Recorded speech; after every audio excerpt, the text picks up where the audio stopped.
구약 성경에서 가장 먼저 등장하는 책이 창세기입니다. 성경 66권 가운데 첫 번째 책이 창세기입니다. 창세기는 원래 이름이 이제 시작의 책이라고 불립니다. 모든 것의 시작에 대해서 기록하고 있습니다. 하나님께서 여세 동안 천지 만물을 창조하심으로 모든 것이 시작이 되었습니다. 그래서 창세기에는 우주의 시작, 동물과 식물의 시작, 사람의 시작, 결혼과 가정의 시작, 국가와 민족의 시작, 죄의 시작, 그리고 심판의 시작, 그리고 구원의 시작, 모든 것들의 시작에 대한 것들을 다루고 있습니다. 창세기에는 첫 사람의 죄가 어떻게 시작되었는지 기록되어 있습니다. 또한 하나님께서 이 죄들을 어떻게 다루셨는지 기록하고 있습니다. 하나님께서 어떻게 죄인들을 심판하시고 또 죄인들에게 어떻게 구원의 길을 열어주셨는지를 우리에게 보여주고 있습니다. 우리는 에덴 동산에서 최초의 사람이 하나님께 반역하여 죄를 지은 사실을 알고 있습니다. 하나님께서는 죄를 지은 아담과 이브를 먼저 찾아오셨습니다. 주께서는 그들의 죄에 대해서 책임을 물으셨고 또한 동시에 그들에게 구원의 길을 열어주셨습니다. 우리는 오늘 하나님께서 에덴 동산에서 보여주신 죄에 대한 공의로운 심판과 또 죄인들을 위하여 그들을 위해 예비하시고 베풀어 주신 구원의 길을 살펴보면서 함께 하나님의 은혜를 나누는 시간을 갖고자 합니다. 자, 첫 번째 우리가 이 에덴 동산에서 일어난 사람의 죄에 대한 것을 다루기 전에 하나님께서 사람들에게 선택의 자유를 주셨다는 사실을 기억해야 합니다. 하나님께서 사람에게 주신 최초의 명령이 있습니다. 창세기 2장 16절과 17절 말씀을 보면 주 하나님께서 남자에게 명령하여 이르시되 동산의 모든 나무에서 나는 것은 내가 마음대로 먹어도 되나 선악을 알게 하는 나무에서 나는 것은 먹지 말라. 그 나무에서 나는 것을 먹는 날에 내가 반드시 죽으리라 하시니라. 이것은 하나님의 명령입니다. 장로교에서는 이걸 가지고 행위 언약이라고 부릅니다. 행위 언약. 근데 이건 언약이 아니에요. 내가 너한테 뭐 줄게, 나한테 뭐 해줘. 너는 이렇게 해. 그럼 내가 보답으로 이거 줄게. 이런 것은 언약이라고 합니다. 그러나 하나님께서는 여기에 어떤 조건을 달지 않으시고 그냥 순종을 요구하셨습니다. 이대로 행하라. 행하지 않으면 반드시 심판을 받아 그날에 반드시 죽을 것이다. 엄하게 말씀하셨습니다.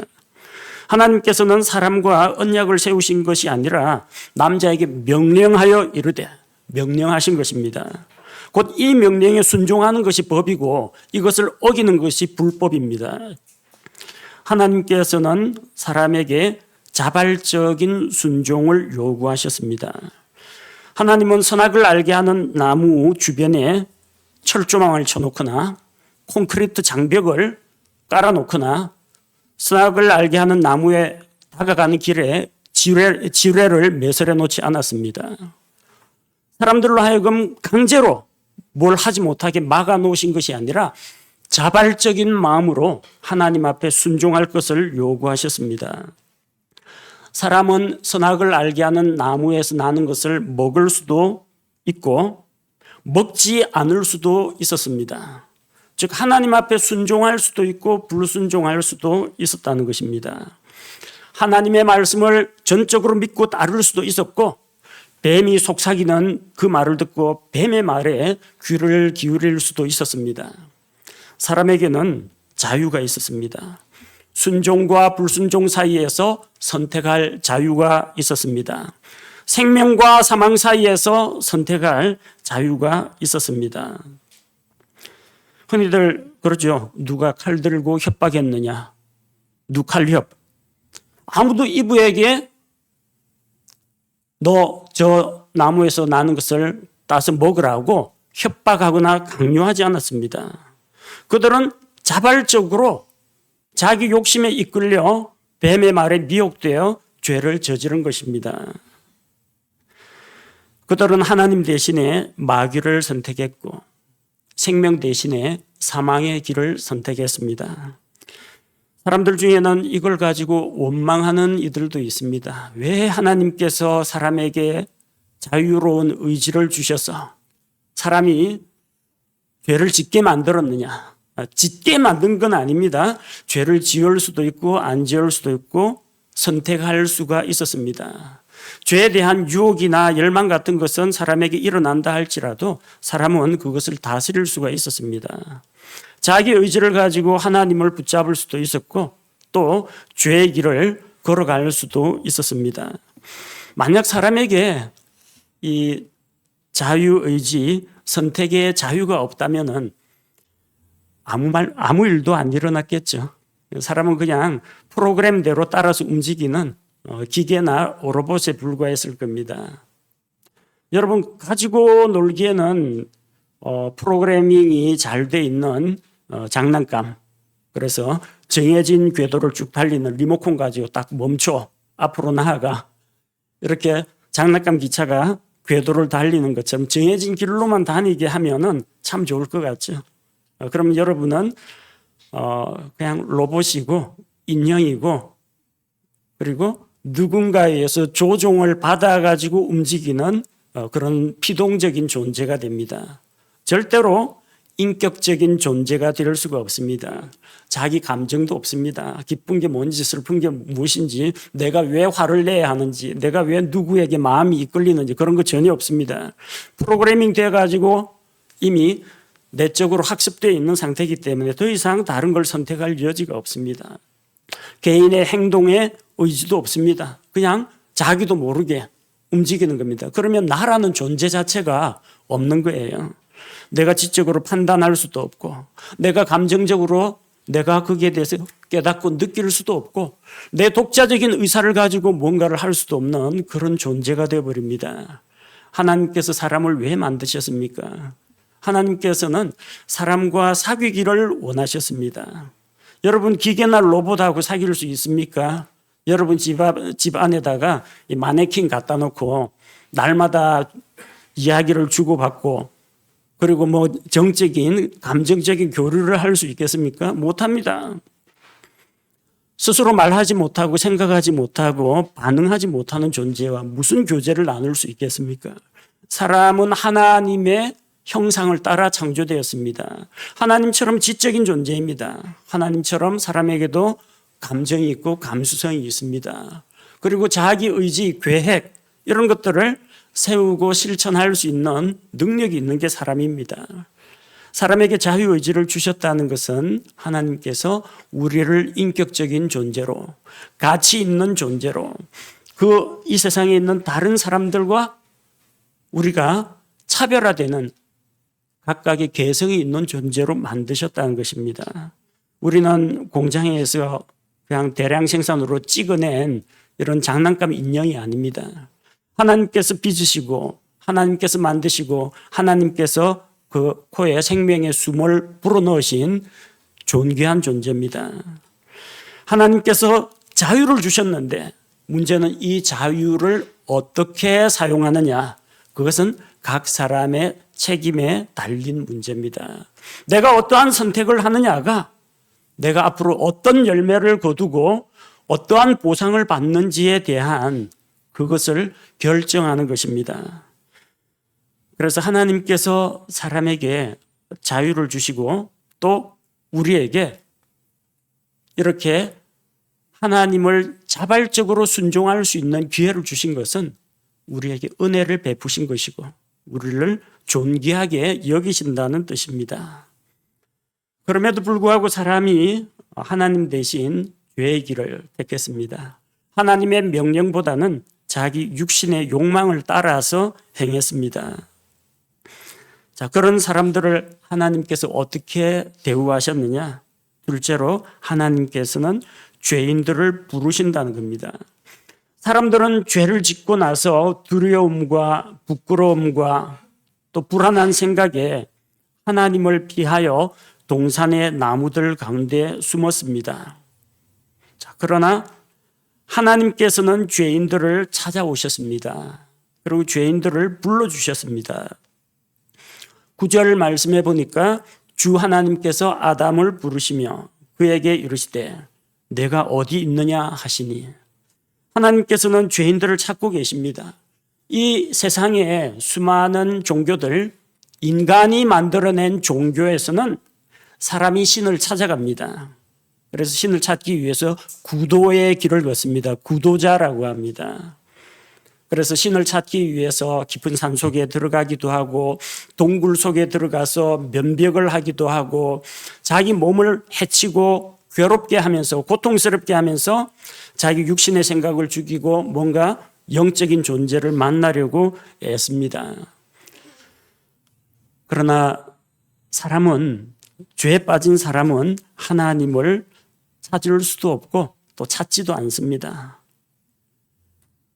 오직 하나님께서 죄인들을 찾아주시고 불러주실 때, 그때 하나님께서 부르시는 음성을 듣고 그분 앞에 나아갈 때 구원의 길이 있습니다. 하나님께서는 에덴 동산에 와서 아담을 찾으셨습니다. 내가 어디 있느냐? 하나님께서 아담과 이브가 숨어 있는 위치를 몰라가지고 물어보는 게 아닙니다. 여러분, 숨바꼭질 하다가 술래가 찾으러 다니다가 못 찾으면 뭐합니까? 못 찾겠다 꾀꼬리 해야죠. 빨리 나오라고. 모든 것을 알고 계신 하나님께서 그들의 현 위치를 모르시겠습니까? 알고 계십니다. 지금 얘네들이 뭘 잘못해가지고 숨었는지 하나님이 모르실 것 같습니까? 다 알고 계십니다. 다 지켜보고 계십니다. 그래서 내가 어디 있느냐라는 게 어디에 숨었느냐, 못 찾겠다, 나와라, 이게 아니고요. 내가 지금 어디 있느냐는 겁니다. 하나님과 함께 교제해야 할 사람이 왜 거기에 숨어가지고 떨고 있느냐는 겁니다.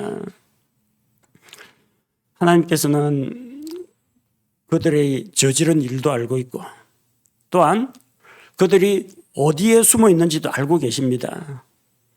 그럼 하나님 찾는 건 간단합니다. 그들이 숨은 곳에 짠 나타나가지고 여러분들 잡았다! 이러면 당장 죄인들을 체포할 수가 있습니다. 그런데 하나님께서는 그렇게 하지 않으시고 죄인들이 나오라고 합니다. 하나님의 음성을 들으면 얘들이 하나님께로 나올 거라는 겁니다. 그들이 하나님의 부르시는 음성을 듣고 자기 발로 걸어 나와서 하나님 앞에서 무슨 일이 있었는지 자기 죄를 구하고 또 하나님 앞에서 돌이켜 회개하기를 원하시는 것입니다. 지금도 세상에는 수많은 죄인들이 있습니다. 무슨 중대한 법을 어기거나 도덕적으로 무슨 나쁜 짓을 해서 죄인이 아니라 하나님 없이 살아가는 모든 사람들은 죄인입니다. 하나님의 영광을 위하여 행하지 않고 하나님 없이 행하는 말과 행동, 하나님을 떠나 있는 것은 그 자체가 죄라는 겁니다. 그리고 하나님께서는 그 죄인들을 지금도 부르고 계십니다. 내가 어디 있느냐? 하나님의 형상을 따라 창조된 내가 어디 있느냐? 왜 거기 있어야 하느냐? 하나님 앞으로 나오라고 부르고 계십니다. 어둠 가운데 숨어 있지 말고 빛 가운데로 나오라고 부르고 계십니다. 누가복음 5장 32절 말씀에서 예수님께서 말씀하십니다. 나는 의로운 자들을 부르러 오지 아니하고 죄인들을 불러 회개하게 하려고 왔노라 하시니라. 예수님께서 죄인들을 부르셨습니다. 왜 부르셨습니까? 죄인들과 먹고 마시기 위해서가 아닙니다. 죄인들을 불러서 회개하게 하려고 불러주신 것입니다. 하나님께서 오늘날도 설교자를 통해서 복음 전도자를 통해서 혹은 기독교 신문이나 전도지나 음성이나 음성 파일이나 유튜브 동영상을 통해서 죄인들을 부르고 계십니다. 우리 하나님께서는 먼저 죄인들을 부르십니다. 당장 그 죄에 대해서 불벼락을 내리기 전에 먼저 죄인들을 자기에게로 불러주십니다. 셋째로 하나님께서는 죄에 대해서 사실관계를 판단하십니다. 사람들은 이게 누구의 짓인지 대충 알겠다 이 심증만 있으면 대뜸 추궁부터 합니다. 바른 대로 말해. 네가 그랬지. 솔직하게 이야기해. 이 정도는 그래도 양호합니다. 위 단계조차도 생략하고 왜 그랬어? 내가 하지 말라 그랬지. 이거부터 나오는 사람도 있습니다. 상당히 공격적이에요. 뭘 했느냐 안 했느냐 사실관계 파악하기 전에 일단 비난과 정죄부터 먼저 하고 욕부터 먼저 합니다. 하나님께서는 그들을 다그치기 전에 먼저 이 사건이 일어난 배경을 알아보고 사실관계를 확인합니다. 11절에서 내가 벌거벗은 것을 누가 내게 알려주었느냐. 하나씩 짚고 넘어가는 거예요. 우리가 벌거벗었으므로 숨었습니다 하니까 그 벌거벗었다는 것을 누가 내게 알려줬느냐. 그리고 내가 내게 먹지 말라고 명령한 그 나무에서 나는 것을 내가 먹었느냐. 다 알고 있습니다. 하나님 알고 계십니다. 그들이 선악을 알게 하는 나무에서 나는 것을 이브가 먼저 먹고 자기 남편에게도 주어서 먹게 했다는 건 알고 있습니다. 그런데 이걸 먼저 짚어봐야 합니다. 누가 그렇게 했느냐? 죄인들은 모든 것을 아시는 하나님 앞에서 자기의 죄를 숨길 수가 없습니다. 모든 것을 지켜보고 계시고 모든 것을 아시는 하나님이십니다. 주의 눈은 언제나 어느 곳에서나 항상 선한 자와 악한 자를 지켜보고 계시다는 것을 기억해야 합니다. 그리고 하나님께서는 사람의 모든 죄들을 책들에 기록해 두십니다.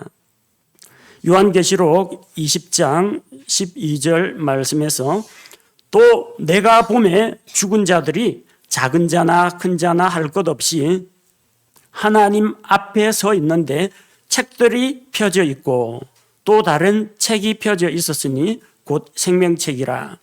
죽은 자들이 자기 행위들에 따라 책들에 기록된 그것들에 근거하여 심판을 받았더라. 자, 옆에 있는 다른 책이 펴져 있다. 그것은 단수로 되어 있는 것은 생명책입니다. 책들이 펴져 있다 하는데 그거는 행위들이 기록되어 있는 책들을 이야기합니다. 우리가 만약 예수 그리스도를 믿고 우리의 이름이 어린 양의 생명책에 기록되어 있다면 우리는 심판과 형벌을 받지 않습니다. 그러나 어린 양 예수 그리스도의 피를 의지하지 않는 자, 예수 그리스도를 통하여 죄들의 용서를 받고 구원받지 못한 자들은 자기의 행위들이 기록된 책들에 따라서 그들은 심판을 받게 될 것입니다. 하나님께서는 이미 증거 자료를 다 확보하고 계십니다. 그래서 사실관계를 판단할 때 아무도 하나님 앞에서 내가 죄 없다라고 변명하거나 발뺌하거나 핑계를 댈 자는 아무도 없다는 것입니다.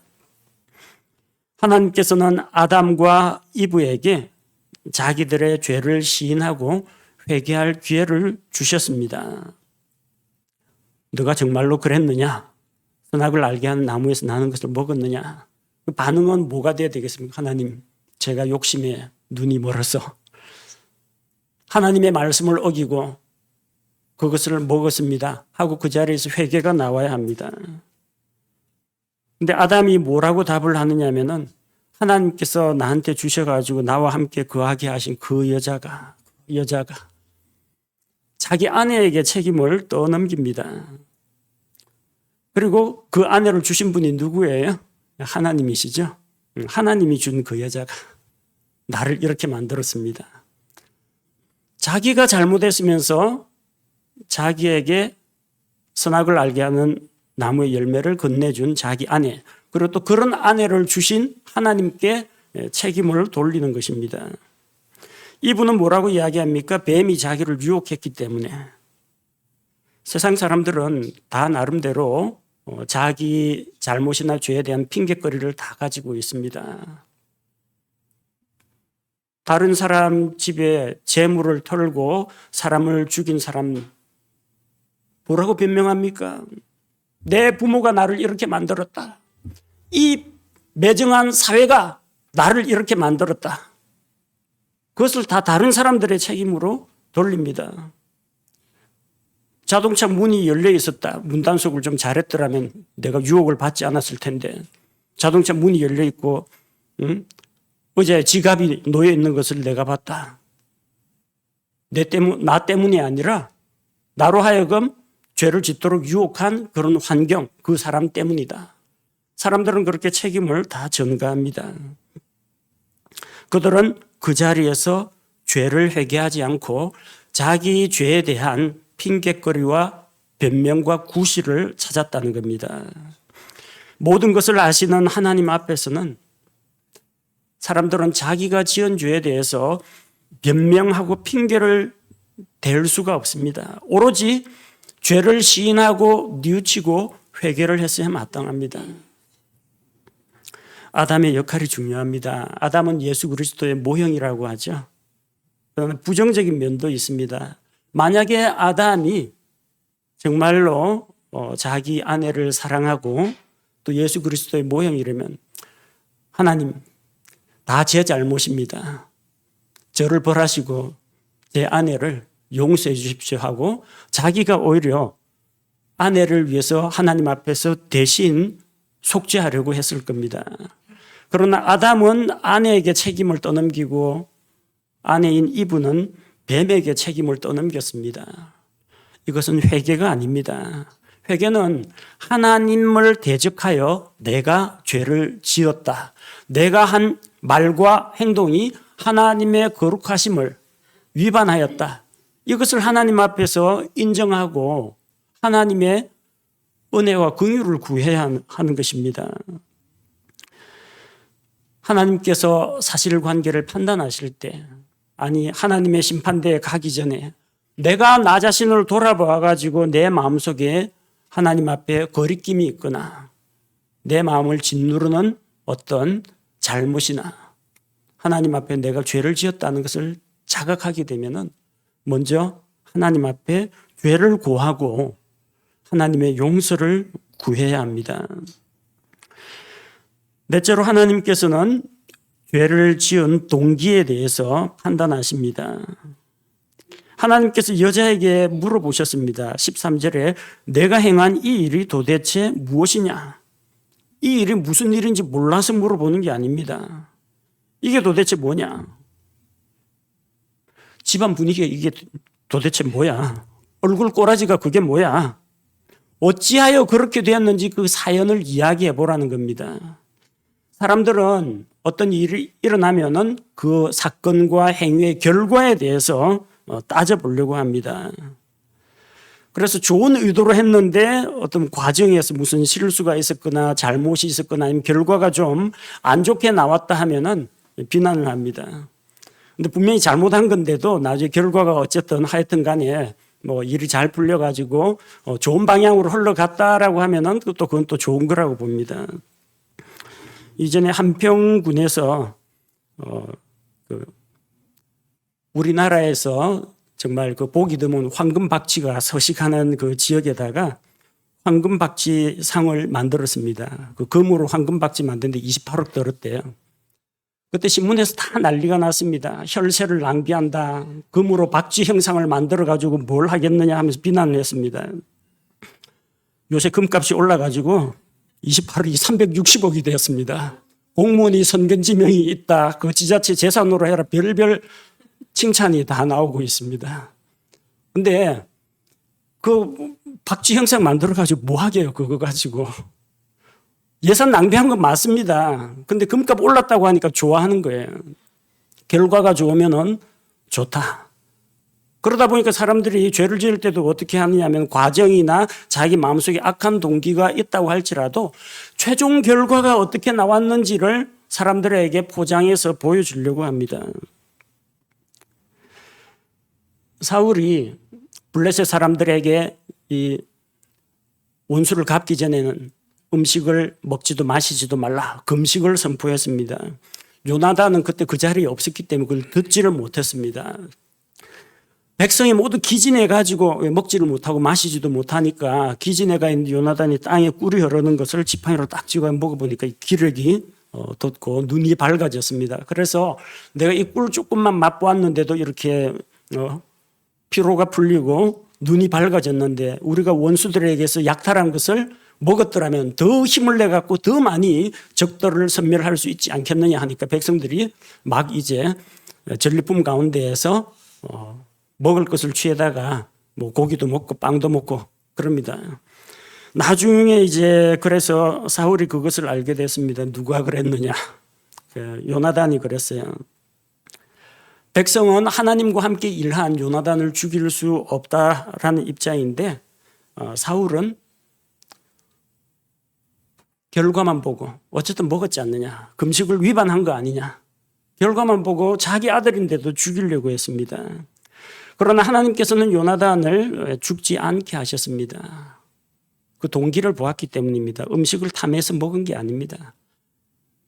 피곤하고 힘든 백성들이 기력을 찾도록 그리고 자기는 금식이 선포된 것도 몰랐기 때문에 그 모든 배경을 다 참작해서 하나님의 판결은 요나단은 죽일 수가 없다는 결론을 내리신 것입니다. 우리가 믿는 하나님께서는 사람들이 저지른 행위의 결과만을 보지 않으십니다. 주께서는 사람의 마음속 중심을 보십니다. 그것을 행한 동기와 배경도 살펴보십니다. 자기 주인으로부터 문화를 받아가지고 어떤 사람은 10문화를 받고 어떤 사람은 5문화를 받고 어떤 사람은 1문화를 받았는데 각자 그것을 가지고 일하고 수고해서 10문화를 받은 자는 또 10문화를 더 벌어들였고 5문화를 가지고 있던 자도 그것으로 수고하여 일하여 또 5문화를 벌어들였습니다. 1문화를 가지고 있던 사람은 이것을 잘 싸가지고 감추어두었습니다. 그러니까 변동이 없이 그냥 그대로 가지고 있는 겁니다. 주인에게서 책망을 들었어요. 왜 책망을 들었냐? 왜 너는 남들 볼 때 너는 못 벌었느냐? 그걸 책망한 게 아닙니다. 일하지 않은 것에 대해서 책망했습니다. 예컨대 그가 1문화를 가지고 적은 것이지만 1문화를 가지고 뭔가 시도를 하다가 장사하다가 손해를 봐가 다 잃어버렸다. 그러더라도 주님은 야단치실 분이 아닙니다. 그래 일하느라고 수고했다. 어쨌든 1문화가 사용돼서 어떠한 일을 했을 것이고 네가 이득은 남기지 못했지만 나를 위해서 수고한 것, 그 수고에 대한 칭찬과 보상은 돌아가게 될 거라는 겁니다. 하나님은 우리 마음을 알고 계십니다. 우리 능력도 알고 계십니다. 우리가 처한 상황도 알고 계십니다. 그냥 누가 잘하나 해가지고 성과나 결과만 가지고 판단하지 않으신다는 겁니다. 동기를 물어봅니다. 내가 행한 이 일이 도대체 무엇이냐? 내가 왜 그렇게 하였느냐? 우리는 마음을 감찰하시는 하나님 앞에서 아무것도 숨길 수가 없습니다. 내가 하나님 앞에서 선하고 올바른 동기로 일했는가? 또 결과가 서로 잘 안 나왔다고 할지라도 사람들이 그에 대해서 비난을 한다고 할지라도 하나님께서 내 마음의 순수한 열정과 주님을 섬기고자 하는 그 열심을 알아주신다면 그걸로 족합니다. 하나님께서 거기에 합당한 것으로 돌려주실 것입니다.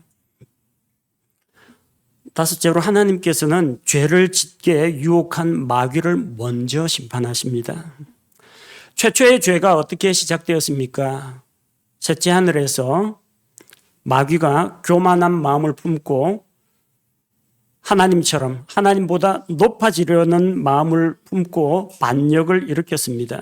거기에서 죄가 시작되었고 하늘에서 쫓겨난 마귀는 하나님의 형상대로 창조된 사람을 유혹하여 죄에 빠지게 한 것입니다.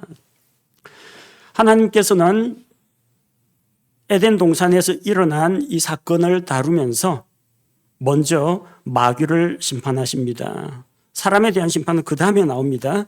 14절에서 내가 이 일을 행하였으니 내가 모든 가축과 들의 모든 짐승보다 더 저주를 받아 배로 다니고 평생토록 흙을 먹을지니라.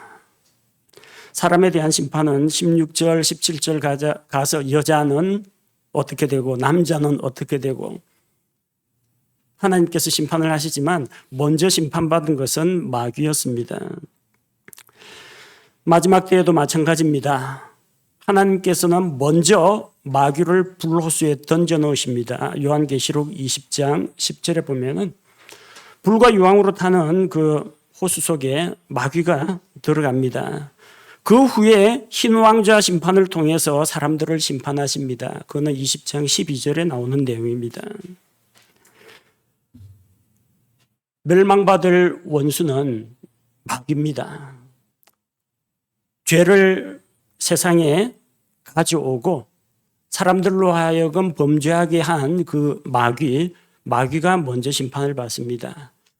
그런데 그럼에도 하나님 대신에 마귀를 선택하는 자들, 하나님은 없다, 하나님의 말씀은 듣지 않고 하나님의 뜻은 따르지 않고 죄의 길, 마귀의 길을 따르는 자는 그 사람들 소원대로 마귀가 있는 곳에 넣어주십니다.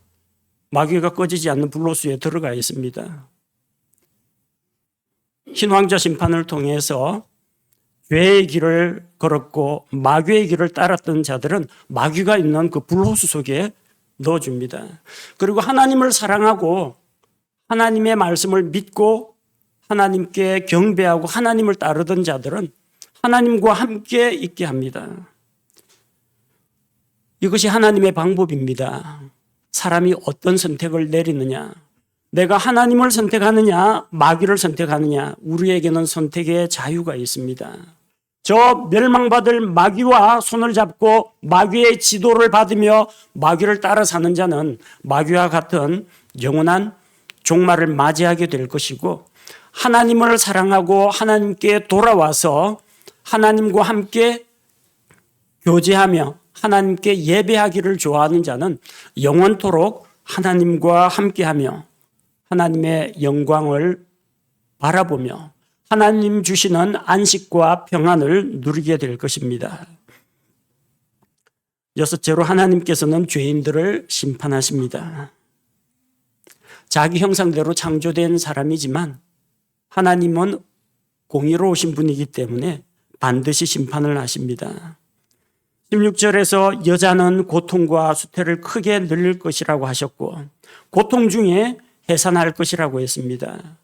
그리고 남편의 다스림을 받고 남편을 사모하고 남편을 따르게 될 것이라고 했습니다. 이것은 하나님께서 남자를 높이고 여자를 낮추고 이 성별 차이를 두어 가지고 남녀 차별을 하신 것이 아니라 여자가 그렇게 귀가 얇아가지고 유혹에 쉽게 넘어가기 때문에 남자에게, 남편에게 무거운 책임을 두신 겁니다. 아내를 잘 지켜라, 잘 보살펴라.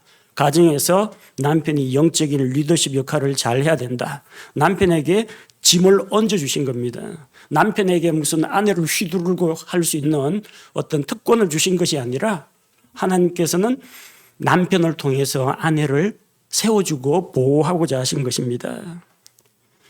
그리고 17절에 남자는 땀을 흘려 일해야 양식을 얻을 수 있게 했습니다. 이것도 하나님께서 베풀어 주신 은혜입니다. 이제는 에덴 동산을 떠나야 됩니다. 죄를 지은 자가 하나님의 영광 가운데 같이 거할 수는 없습니다. 에덴 동산에 떠나게 될 텐데 바깥 세상은 이게 과일나무가 풍성하고 채소가 잘 자라는 이런 환경이 아닙니다. 아담의 죄로 인해 땅이 저주를 받았기 때문에 땅이 이전과 같은 그런 효력을 주지 않습니다. 가시덤불과 엉겅퀴가 나올 테고 또 힘든 환경에서 살아가야 합니다. 그리고 그의 몸은 이제는 하루하루 살아가는 것이 아니라 죽음을 향해서 점점 나아갑니다. 아담이 930세까지 살았지만 어릴 때는 젊을 때는 이게 점점 성장해 간다 하지만 실은 930세까지 가는 그 과정이 죽음을 향해 나아가는 길입니다. 그런 죽어가는 과정에서 사람이 육체 노동을 안 하고 일을 안 하고 이 운동을 안 하면요, 근육도 죽어버리고 몸도 허약해집니다. 그래서 열심히 땀 흘려 일하는 것을 통해서 육체의 건강을 계속 유지할 수 있도록 하신 겁니다. 하나님께서 무슨 뭐 집단 강제 수용소에 집어넣고 뭐 채찍으로 혹사하면서 노동형에 처하신 것이 아니라 수고하여 일하여 가족을 부양하고 또 몸도 건강하게 되는 길을 열어주신 것입니다. 그리고 사람의 몸은 죽어서 흙으로 돌아가는 존재가 되었습니다. 사람은 하나님의 말씀을 믿고 순종했더라면 영원히 살 수가 있었습니다. 그러나 사람이 하나님께 죄를 지어 이제는 몸이 죽는 존재가 되었다는 겁니다. 하나님께서 사람에게 죽음을 허락하신 것은 참으로 다행스럽고 감사한 일입니다. 죄를 지은 사람이 죽게 하셨습니다. 하나님께서 죄에 대한 심판 그리고 형벌을 주심으로 하나님의 공의가 달성이 되었고 하나님은 여전히 의로우신 분으로 인정을 받습니다. 죄의 삭은 사망이기 때문입니다. 사람에게 이런 죽음을 허락하신 것은 우리로서는 감사해야 할 일입니다. 왜? 죄의 삭은 사망이거든요. 죽음으로 죄의 삭을 지불하면 죄의 문제가 해결된다는 이야기입니다. 근데 사람이 안 죽으면요. 죽음으로 그 죽을 사람을 대신해서 대신 죽어줘야 하는데 사람이 원래부터 안 죽는 존재다. 그럼 대신 죽어줄 수가 없습니다. 원래 안 죽는 존재인데요. 천사는 죽지 않습니다. 그래서 천사 중에는 다른 천사를 위해 대신 죽어줄 자가 없습니다. 천사 자체가 죽지 않으니까요. 천사는 사람들의 죄를 대신해서 죽을 수도 없습니다. 천사는 안 죽기 때문에. 죄를 지은 천사들이 있죠. 죄를 지은 천사들은 회개해서 돌아오는 것이 불가능합니다. 죄를 지은 천사의 죄를 대신해서 누가 대신 죽어줄 수가 없어요. 원래 천사는 안 죽습니다. 근데 왜 대신 죽어줍니까? 죽을 수 있다는 것이 복이라는 이야기입니다. 만약 아담과 이브가 이 죽음을 통해서 죽음으로 돌아가지 않는다면 죽음이 없으면 부활도 없습니다. 하나님께서는 사람을 죽게 하심으로 예수님이 사람들의 죄를 대신해서 자기 생명으로 죄값을 지불할 수 있게 하신 것입니다. 그리고 이 땅에서 만들어진 이 몸, 지구상의 토양과 거의 비슷한 탄소, 질소, 산소, 철, 알루미늄 여러 가지 원소로 만들어진 이 몸은 영원한 몸이 아닙니다. 죽어서 흙에 묻히고 예수님 다시 오시는 그 영광스러운 날에 우리가 예수님께서 부활하셨듯이 우리가 새롭고 거룩하고 영광스러운 몸으로 다시 일어날 수 있도록 하나님께서 배려하신 것입니다. 하나님께서 사람에게 죽음을 허락하신 것은 우리 몸이 죽음으로 우리 인생이 끝나는 것이 아니기 때문입니다. 죽음 이후에 영원한 세계가 있는데 그 영원한 세계에 들어가기 위해서 몸이 부활하는 새로운 몸을 입는 땅에 속한 몸이 아니라 하늘에 속한 몸을 입을 수 있는 길을 예비하여 주신 것입니다. 일곱째로 하나님께서는 죄인들에게 구원의 길을 열어주셨습니다. 하나님께서 아담과 이브를 위하여 짐승을 잡아 그 피로 그들의 죄를 대속하고 짐승의 가죽으로 그들의 부끄러운 것을 가리게 하셨습니다. 21절에서 주 하나님께서 또한 아담과 그의 아내에게 가죽옷을 만들어 입히시니라. 가죽옷은 죽음을 전제로 합니다. 소나 양에게 야 가죽 좀 벗어봐라 내가 입게. 그런다고 소나 양이 짚어내리고 단추 풀어가지고 자기 가죽을 벗어주는 일은 없습니다. 그 가죽 벗으려면 자기가 죽어야 됩니다. 죄 없는 짐승이 아담과 이브를 위해서 대신 피 흘리고 죽어야 했습니다. 그 피로 그들의 죄를 위해 하나님께서 속죄하는 길을 가르쳐 주셨고 또 그 가죽을 벗겨서 그 가죽을 입고 자기들의 수치를 가리게 하신 것입니다. 그리고 하나님께서는 사람들의 죄 문제를 해결할 수 있는 구원자를 약속하셨습니다. 아담과 이브를 위해서 잡은 그 짐승은 한번 피 흘리고 죽으면 다시 살아나지를 못합니다. 다음에 또 다른 죄를 지으면 어떡할 겁니까? 또 짐승을 잡아야 됩니다. 구약시대의 제사는 끝없이 계속되었습니다. 그러나 하나님께서는 사람들의 죄 문제를 완전히 해결해 줄 수 있는 구원자를 약속하셨습니다. 15절에 내가 너와 여자 사이에 또 내 씨와 그녀의 씨 사이에 적개심을 두리니 그 씨는 내 머리를 상하게 할 것이요 너는 그의 발꿈치를 상하게 할 것이니라 하시고, 여자의 씨로 오실 한 분 예수 그리스도를 미리 보여주셨습니다. 여자에게는 씨가 없습니다. 씨는 남자에게 있습니다. 여자의 씨로 온다는 것은 남자로 말미암지 않고 여자의 몸에서 난 자를 이야기합니다. 예수 그리스도의 처녀 탄생을 이야기하는 겁니다. 그래서 오늘 우리 갈라디아서 4장 4절 말씀에 기록된 것과 같이 여자에게서 나게 하시고 우리를 죄에서 율법에서 구원하기 위해서 하나님의 충만한 때가 이르렀을 때에 여자의 씨에서 예수 그리스도께서 나셨습니다. 예수님은 남자로 말미암지 않고 여자의 씨로 오신 분이요 십자가에서 고난을 받고 죽으셨습니다. 그러나 죽음을 이기고 살아나셨습니다. 그래서 뱀의 머리를 짓밟아 누르고 승리하셨습니다. 죄와 사망의 권세를 이기셨습니다. 마귀의 권세를 이기셨습니다. 여자의 씨 예수 그리스도는 뱀의 머리를 상하게 했고 뱀은 예수님의 발꿈치를 상하게 했습니다. 예수님은 고난받았고 또 자기 자신의 몸을 희생헌물로 십자가에서 우리를 위해 내어주셨지만 예수님은 죽음을 이기고 부활로서 승리하신 분입니다. 하나님께서 자기 아들을 세상에 구원자로 보내실 것을 창세기 3장 15절에서 이미 약속해 주셨습니다. 그래서 창세기 3장은 죄의 시작임과 동시에 하나님의 구원의 시작이라고 할 수가 있습니다. 하나님의 아들이신 예수님께서 우리 대신 십자가에서 고난받아 피 흘리고 죽으심으로 우리 죄를 대속하셨고 누구든지 하나님 앞에서 자기 죄를 시인하고 죄를 회개하고 예수님을 믿고 하나님께로 돌아오면 구원을 받을 수가 있습니다.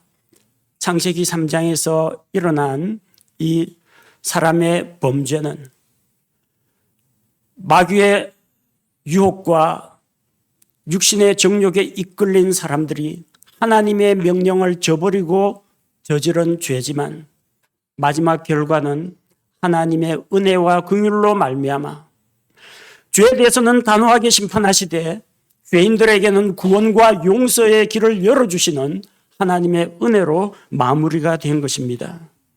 첫사람 아담과 이브는 에덴 동산에서 하나님의 말씀에 순종하지 않고 마귀의 말에 귀를 기울이고 마귀를 따랐다가 죄를 지었습니다. 그 죄는 하나님을 대적하고 하나님께 반역하는 것이었습니다. 거룩하고 의로우신 하나님께서는 그들의 죄에 대해서 공의로 심판하셨습니다. 그러나 하나님께서는 죄인들을 심판하시면서도 죄인들에게 구원의 길을 예비해 주셨습니다. 구원의 길은 오직 예수 그리스도 우리 주님께 있습니다. 누구든지 예수 그리스도의 십자가의 대속을 믿고 그분을 자기의 구원자로 받아들이고 죄의 길에서 떠나 하나님께로 돌아올 때 하나님의 은혜와 하나님의 용서를 경험할 수가 있습니다. 영원한 지옥 형벌을 면하고 영원한 천국에서 생명과 안식을 누리는 그 복된 길로 갈 수가 있습니다. 하나님께서는 사람에게 선택의 자유를 주셨습니다.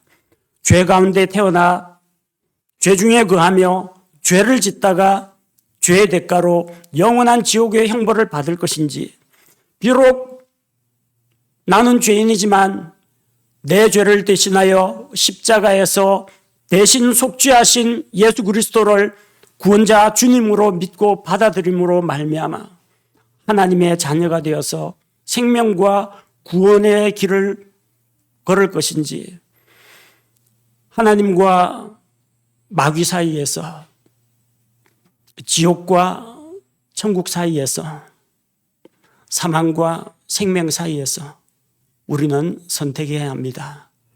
하나님께서 주신 생명의 길을 선택하시고 영원한 천국을 선택하시기 바랍니다. 함께 기도하겠습니다. 하나님 아버지, 에덴 동산에서 일어났던 첫사람의 범죄와 그 죄에 대해서 하나님께서 어떻게 그들을 다루시고 그들의 죄에 대해서 어떻게 심판하셨고 또 그들에게 어떻게 구원의 길을 열어주셨는지 우리가 살펴보았습니다. 우리와 같은 죄인들을 하나님께서 친히 찾아오셔서 불러주시고 복음의 말씀을 듣게 하신 것을 감사를 드립니다. 영원한 멸망의 형벌을 받을 수밖에 없는 우리에게 구원의 길을 열어주신 것을 감사를 드립니다. 우리의 죄들에 따라 우리를 다루지 아니하시고 우리 죄를 대신 속죄하신 예수 그리스도의 의를 힘입어서 우리가 주님 앞에 서게 하신 것을 감사드립니다. 하나님께서 예수 그리스도를 통해서 우리에게 허락하신 이 구원의 길로 우리가 하나님께로 돌아왔사오니 하나님의 은혜를 받은 자로서 또 다른 이들을 생명과 구원으로 초대하며 예수 그리스도의 믿음 가운데로 인도할 수 있도록 우리를 사용하여 주옵소서. 예수님의 이름으로 기도합니다. 아멘.